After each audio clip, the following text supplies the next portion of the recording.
Hi, good morning, folks. I hope you're doing well. Thanks for coming to this session today. Just want to point out some things, some housekeeping as it were, before we get started today, because we are doing things a little bit differently.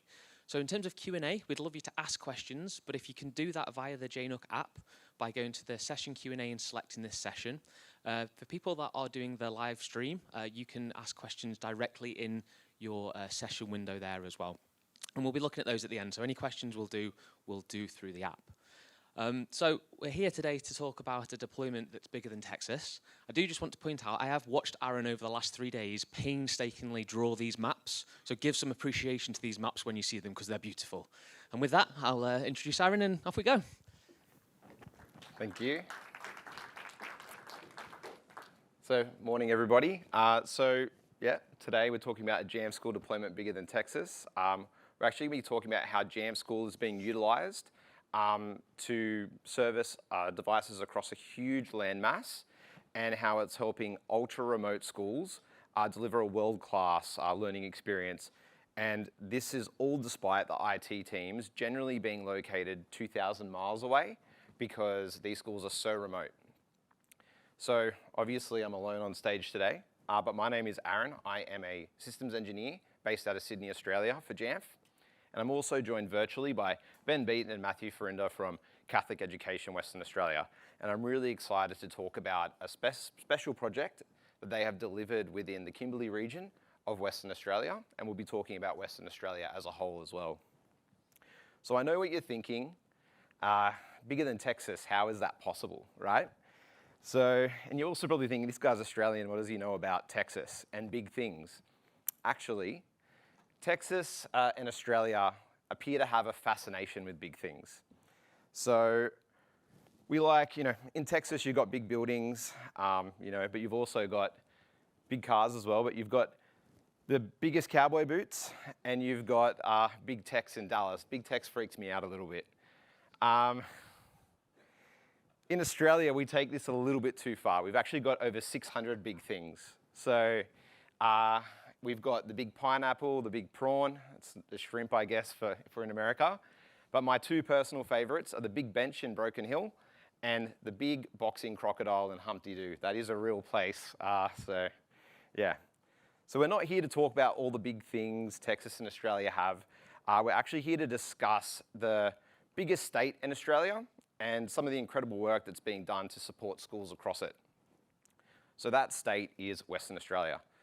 So Western Australia is actually a lot larger than Texas. Most of the states in Australia are actually bigger than Texas, but Western Australia is almost 4 times the size. It's 3.7 times the size of Texas. So you've got a huge area that you've got to service, but Texas has a population bigger than the entirety of Australia. So, there's a lot of landmass that is scarcely populated, which means we've got lots of small schools across this region. So to give you some real big context of just how much bigger it is, so Western Australia is bigger than Texas, and it's bigger than Texas and Alaska combined. So it is huge, right? So that's how big Alaska would be if it was to scale with the rest of the US. It's also so big, it could fit Texas, New Mexico, Arizona, California, Nevada, and Montana inside of it with a little bit of room to spare. It's also so big, it basically fits most of the east coast of America with Hawaii in there as well. So there's a lot of space that it can fill out. So what makes that so special, and what challenges and unique challenges appear through this? So Australia is a pretty arid place. Like a lot of that, what you're seeing there is desert. Within Western Australia alone, there's 5 different deserts that cross its borders. And there's many inland towns that have schools and require support. So I've just plotted out a few there. So that's all well outside of any major city centre. And there's over 750 schools within WA that are being supported by Jamf School. So across that arid desert region. So I thought I'd give you some better context, since I thought this is pretty cool.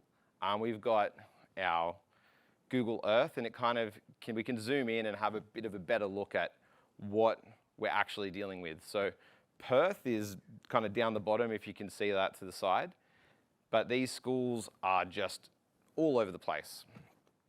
So there's most of these schools that are across this giant state are being actually supported from Perth, which is the capital of Western Australia. So we're crossing huge desert areas without any real townships between them.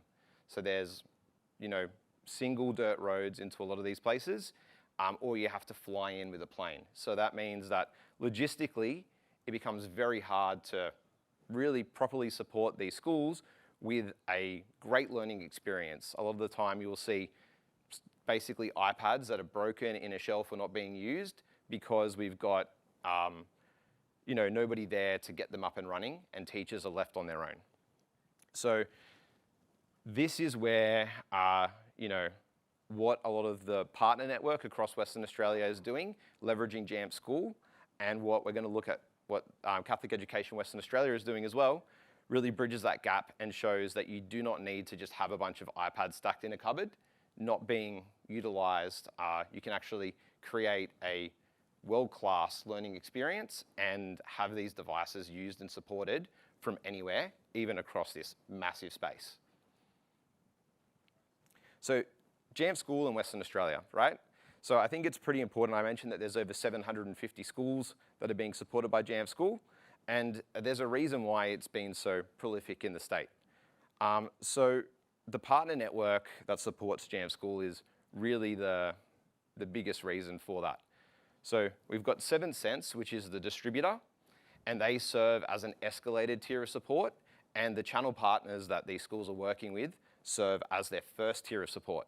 And they do that, lodge their tickets through a console. So this means if I'm a school, I have a problem, I can lodge it.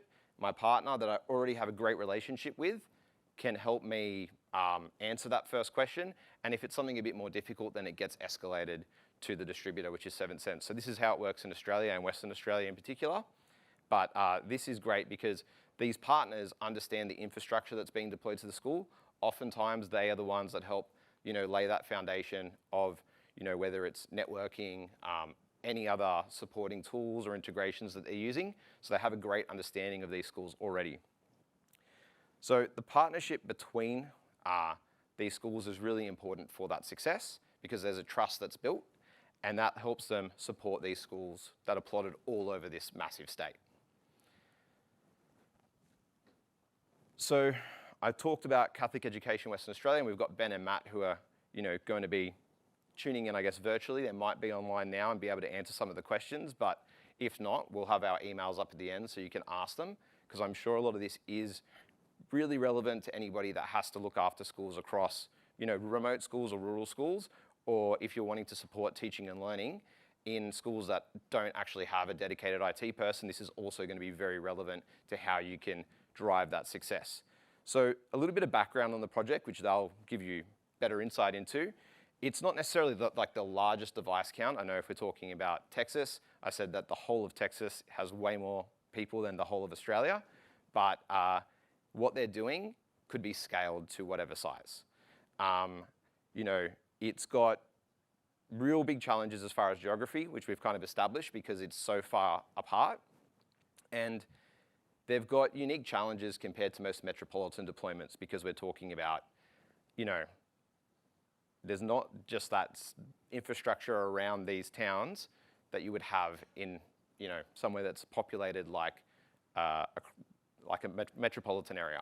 And then they've got modern considerations as well. Hi everyone, I'm Ben Beaton. I'm the team leader of digital services and partner engagement here at Catholic Ed in Western Australia.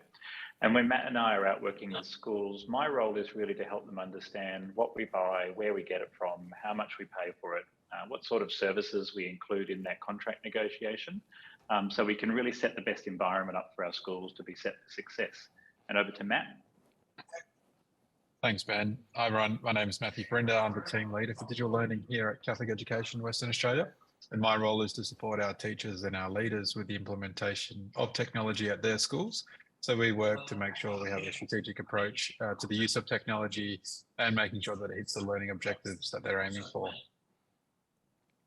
So I thought I would take the opportunity to kind of take us from where we are right now and show you where Matt and Ben are officed, which is West Leaderville in Perth, and then also fly over to some of the Kimberley region to understand the schools that they're supporting and just how far away they are from those schools. As you can tell, I had a lot of fun doing this with the... But yeah, we're very far away from there now, and Western Australia is just so big. I'm really impressed with how they've been able to work and support and better this project over the last few years. So that's where they are, and then we basically zoom out and go all the way over to where these schools are. So the furthest away school from where they are is about a 30-hour drive if you can get there, because sometimes it will flood. There's roads that are cut off. You know, you're talking about one road in and out basically. So there's really big challenges that they face, but this is what they wanted to overcome so that these schools weren't being left out.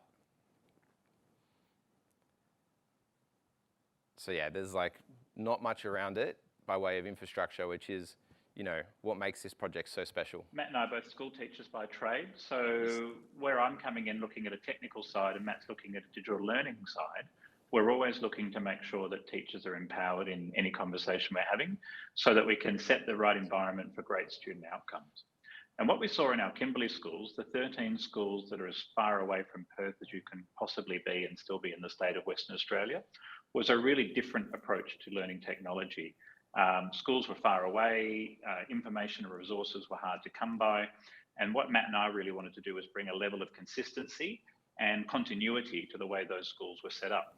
We were so fortunate to receive some federal funding about 3 or 4 years ago, which gave us the money to invest significantly in the infrastructure. So by basically rewiring and recabling each of the schools, we were able to work with a single IT partner who provide the logistics and on-site support for each of the schools and put in new infrastructure in the form of switching and Wi-Fi. So, you know, over a couple of years, because it was that long for us to get out to each school and do this work, we were able to massively upgrade and invest in each school's site. So that really the icing on the cake was new learning technology for each of the schools. And Matt's going to walk us through how we worked with Jamf and with our other partners to ensure a really great learning continuity on top of that really solid infrastructure. So CEWA has a rich history of better together stories. So we actually operate as one education system for the whole state of Western Australia that Aaron has walked you through. And obviously being quite a large area, we need to make sure that we're looking at every opportunity to be engaged and making sure we're maximising our scale and our strategy. So one of the things that came to mind when we were out visiting each of these sites is that looking through the applications and the devices that they had, so they had existing iPads in their school ecosystems, there would be pages and pages on apps and a whole range of different applications across hundreds of different applications across the whole region. And so recognising that there's quite a pedagogical opportunity there, we asked ourselves the question, what if we manage these devices all centrally? What if we could standardize the experience for teachers and for students at these schools to have a better together story? So knowing that MDM deployment has been around for many years, we decided to scope out a golden profile or a golden experience for our students and for our staff, so that the end goal would be if we could walk into any school and pick up any iPad, we would know what we would expect to see on that device at any point in time without having to worry about, does it have access to this application? Is it set up this way? Is the Wi-Fi configured? What does it look like on the second screen of the apps? So that was a real kickstart for our project, is designing this ideal state. What would we love to be able to do and know that every iPad in the region would have? So yeah, just to recap on what they went through, you know, they had an opportunity to empower teaching and learning across these schools. They knew that they had to support them and they had to plan around that support. To do that, they went and they spent the time with the schools to understand what their needs were, what was missing, and to consult with them. And through that, they realized there was a pedagogical opportunity to really bolster how they're dealing with teaching and learning and how they could strengthen that. And to do that, they realized they had to centralize and standardize, because that was going to allow them to support these schools and give them equitable sort of access to the support that the inner city schools had. So this is one of the schools, and this is how you kind of have to get into there by a plane. So like a small plane. So it's really, I think, an amazing project to undertake, because it's not a small feat, and they spent the time to do it, where many times schools in these situations might not get that insight, but this is hopefully going to show you how you can deliver that experience, but the considerations that are around it. So we've kind of got an introduction to the project now. We're going to talk I asked Ben and Matt around how they plan to actually deliver the project once they had discovered and understood what needed to happen. In working on our early planning for this project, we gave ourselves a good 12 to 18 months before a single school saw a single iPad. And we took the really important time to work with the wider community on how best to set these devices up before they left Perth.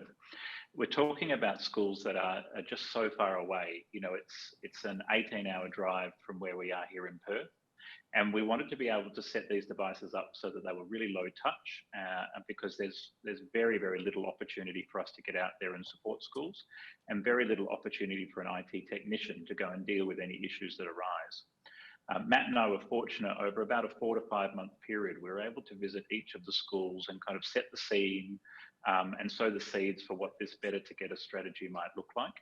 And we worked really closely with partners like Jamf, partners with the local IT community. We brought a consultant in from Apple to sort of look at the way we were architecting this, because we're talking about 1,000 iPads across a very, very large landmass. And we also worked really closely with the schools so they could understand what they were giving up by sending their iPads into this central environment, but what they were gaining by having a consistent approach across all schools. The schools, if you wanted to go and visit them, you're looking at a 4-wheel drive on very, very dusty, very, very dirty roads, or it's a small charter plane flying into literally the middle of nowhere. And so even the logistics around getting devices out to schools and maintaining a good support and management cycle, we really had to talk all of that through long before we sent a single iPad to any school. So yeah, so this is important. You know, they had to plan around the challenges they knew they were going to face. They worked with their technology partners to help understand and deliver what was needed. They built the foundations and they kept the schools involved, so they didn't become reluctant to hand over some of the control and that independence that they had before, because what they were going to get was a much better experience that could be supported, and they could get that help they actually need. So Ben and I have highlighted a key part of the project being infrastructure, the implementation and the strategy, but alongside the implementation was professional learning as well. And with thanks to Apple, we were actually engaged with an Apple professional learning specialist who had specialised background in working with local Aboriginal communities in the Northeast Arnhem Land. And part of the engagement of this project was once a term, a visit to each of our 5 remote desert communities, and a full day engagement working with Aboriginal teaching assistants, teachers and students to maximise the devices to support language and culture at their school community. And so part of this has been fantastic to see over the last 3 years, with these devices being maximised to restore and rejuvenate language in certain communities, but also looking at supporting Aboriginal teaching assistants in classrooms to cater learning for individual students as well. So the applications that we use as part of the... So sorry. Are we able to fast forward to that part again? So Ben and I have highlighted part of the engagement of this project was once a term, a visit to each of our 5 remote desert communities, and a full day engagement working with Aboriginal teaching assistants, teachers and students to maximise the devices to support language and culture at their school community. And so part of this has been fantastic to see over the last 3 years, with these devices being maximised to restore and rejuvenate language in certain communities, but also looking at supporting Aboriginal teaching assistants in classrooms to cater learning for individual students as well. So the applications that we used as part of the Apple Professional Learning Support was the core Apple suite. So really great investment into Keynote, Apple Clips, iMovie, as well as Pages being the real hero tools that we've seen delivering the results over the last couple of years. So I think that's really important. You know, that's the Kimberley region at the top there, and that's where Perth is. And they didn't just try to put that same curriculum. They, working with Apple and the wider community, they were able to actually implement a lot of the culture for the Aboriginal communities into that learning experience. And that means that they're actually getting the most out of those Apple devices by leveraging tools and applications like Clips to take that learning experience from a classroom outside and become innovative with their approach. So yeah, let's talk about how to create a modern experience after this. So one of the key decisions around moving towards a centralized model was to provide consistency and support for our teachers who are new to the region.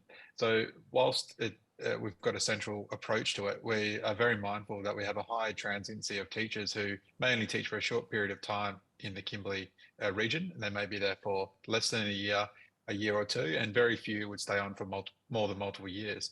And in many cases, some of the teachers, this might be their first posting after graduating from university. So they're hit with a lot of different factors. And what we wanted to make sure was that the ecosystem digitally that they were going into was as best could be. So upgrades to the infrastructure were critical, and making sure that the devices were in scope, in warranty, and well supported, so that when they walked into a school, it wasn't one more thing that they had to pick up. We could start to front load some of that training and support for them. And so also in this strategic move, it made it easier to support it from a system perspective, where we could curate resources on SharePoint for teachers so they'd understand the scope and the setup of the iPads. So when they're going there, before they land at the school, they actually have a picture in their mind of what to expect and what applications would be made available to them as well. So this is really good. They actually planned and designed this project for long-term success. They knew that there was going to be teachers coming into the project. They weren't this community, they weren't necessarily going to be there for a very long time. So they needed to make sure that it was modern and that the teachers that moved into it could quickly adapt. And through there, they were able to establish those pedagogical foundations for the project. They worked with Apple and the community, as I mentioned before, and they leveraged the best apps to deliver the outcomes that they were after. So when it came time to actually deploy the devices, I kind of asked Ben and Matt what happened, and then where the learnings from that as well, and we'll talk about that a little bit more in a bit later on. So after 12 to 18 months of planning, it was time to finally send the iPads out to these schools. We use Broome as our home base, and Broome is a fairly popular centre on the west coast of the Kimberley area, so more of a regional centre. We partnered with the supplier of the iPads in Broome to use their warehouse as a base of operations. And we had our IT support team meet with members of the CEWA IT team there to provision and to ensure that all the iPads were set up correctly before they left the really good Wi-Fi and the really good technical support there in Broome. From there, we put them all onto many pallets into the back of a truck. We paid an exorbitant amount of money for insurance because you're sending that truck off literally into the middle of nowhere. And then over a 2-week period, the truck left each of the boxes of the iPads at each school.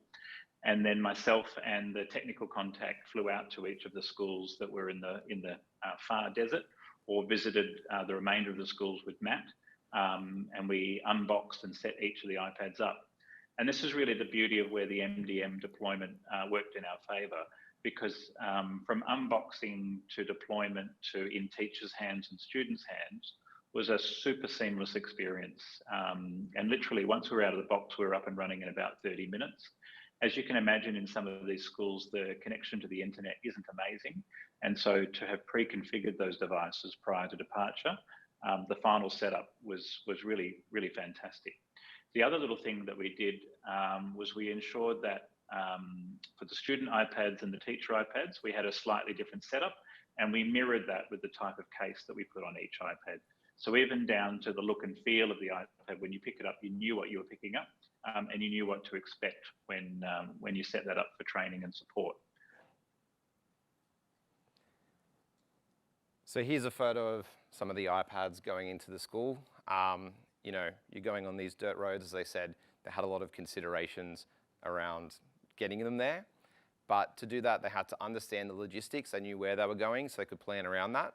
They set up a hub, and they made sure they leveraged that modern infrastructure that they had access to in Broome to streamline the deployment. So when the devices actually got to the schools, they didn't have to fully rely on that internet, which is satellite in many cases.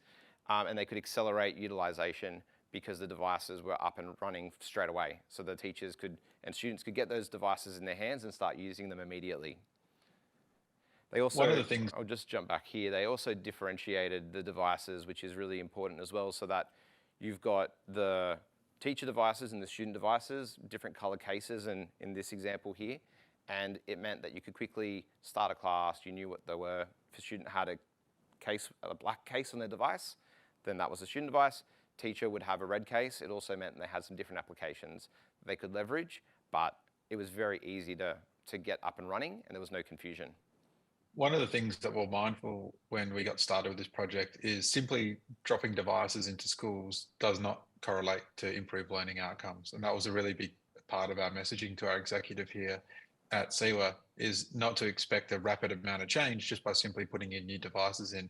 It actually is a lot deeper than that, and ensuring that you've got the right professional learning and support to remove all the barriers for any teacher in any school is really important to having sustained success. So what we're moving to now is a coaching model.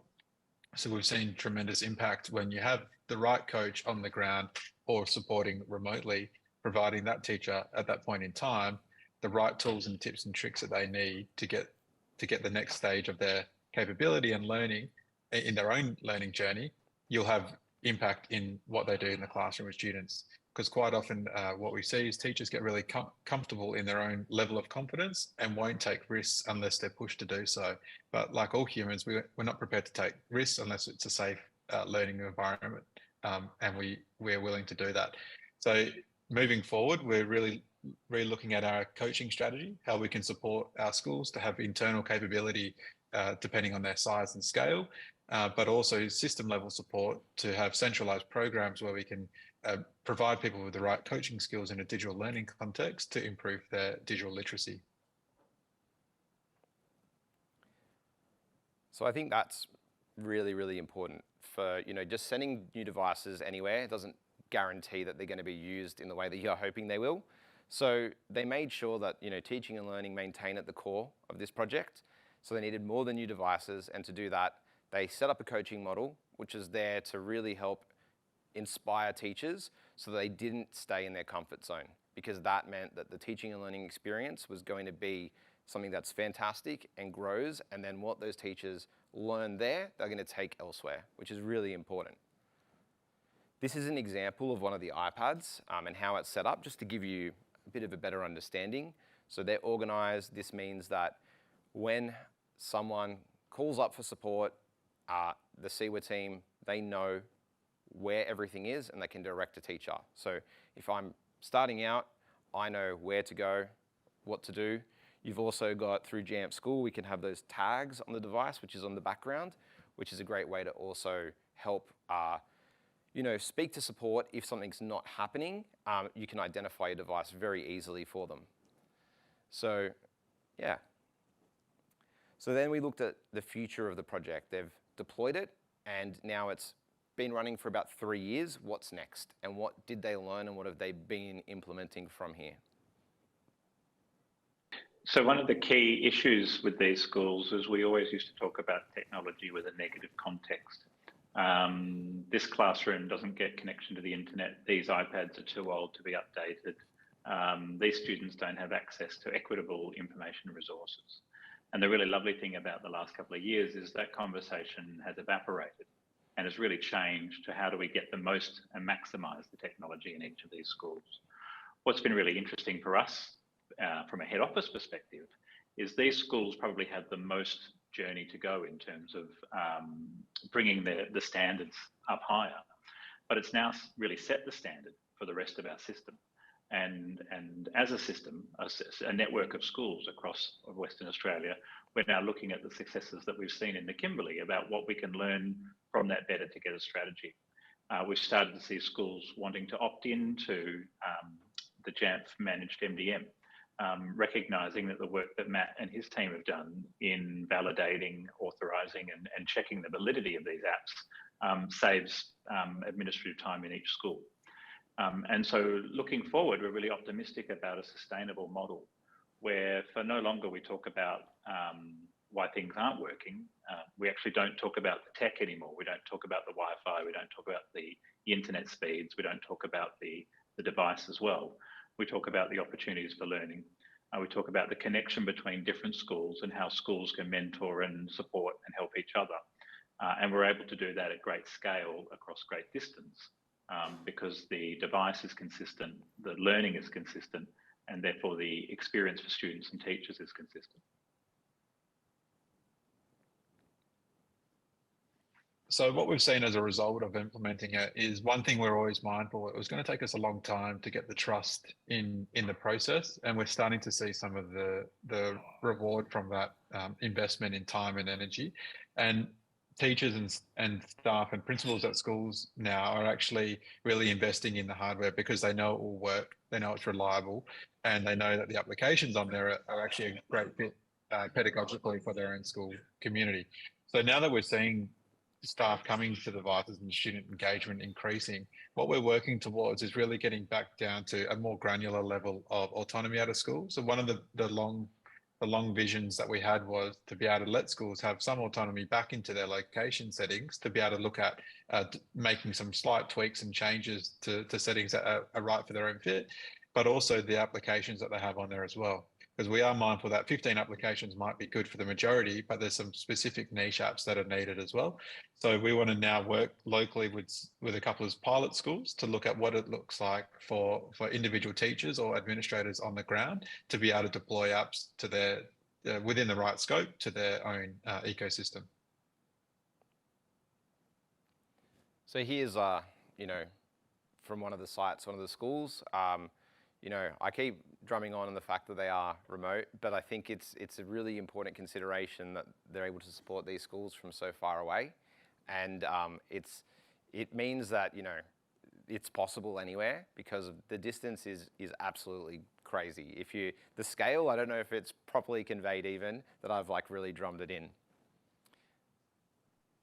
So for me, one of the things, if I was giving advice to someone starting out on a journey at this scale or consideration, is that probably didn't anticipate as many technical challenges or things because we thought we'd had enough in the design, but there's nothing better than working with great partners to resolve them. So there were plenty of think tanks and workshops that we had to pull together where we came into local contextual settings we hadn't planned for or considered, but we were able to find solutions with the right people in the room, but still honouring the people on the ground at the site as well.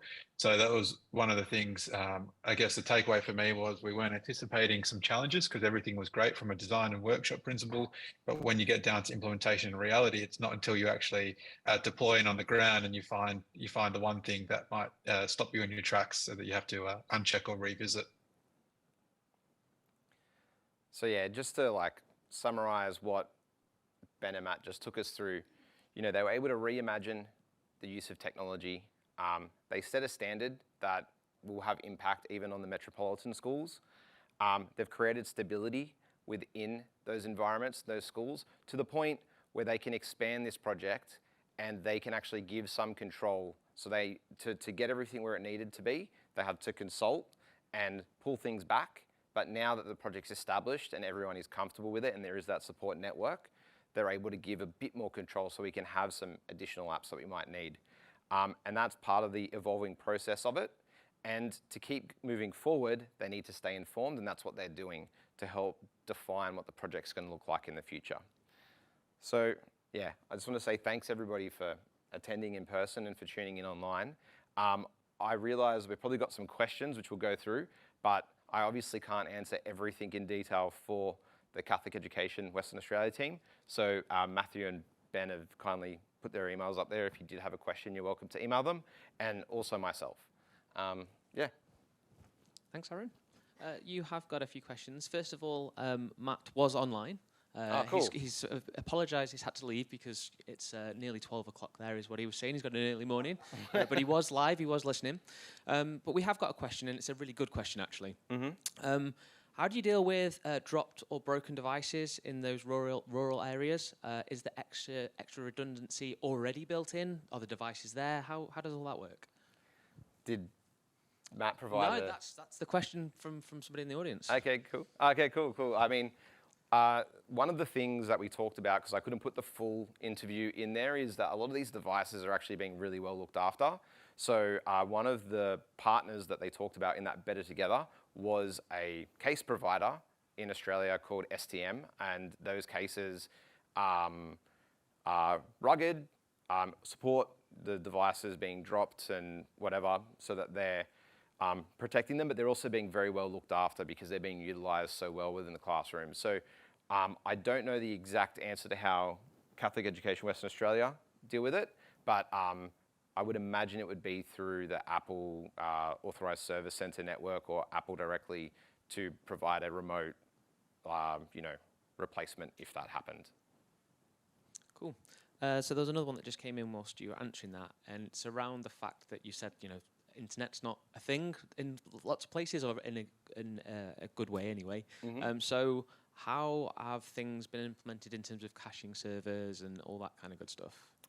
Again, for that one there, I might, if whoever submitted that question, let me know and I'll get back to you with the proper answer. But and I guess we can put those in the platform as well, so that it will be there for you to reference. But I do believe that working with those technology partners, these are the considerations around the infrastructure so that they could support them for those deployments, so that you're not having to update each device individually. So yeah. Cool, fantastic. So that's all the questions that we've got. Cool. You clearly put your email address up there. Is there any other platforms that we can get you on, whether that's people in person here today that want to speak to you, or the rest of the days, or people that are online, any other platforms we can check you out on? Yeah, on LinkedIn, I'm pretty sure if you put my name in there, I'm the only person. But yeah. Fantastic. Well, thank you, Aaron. It's been great. Thanks.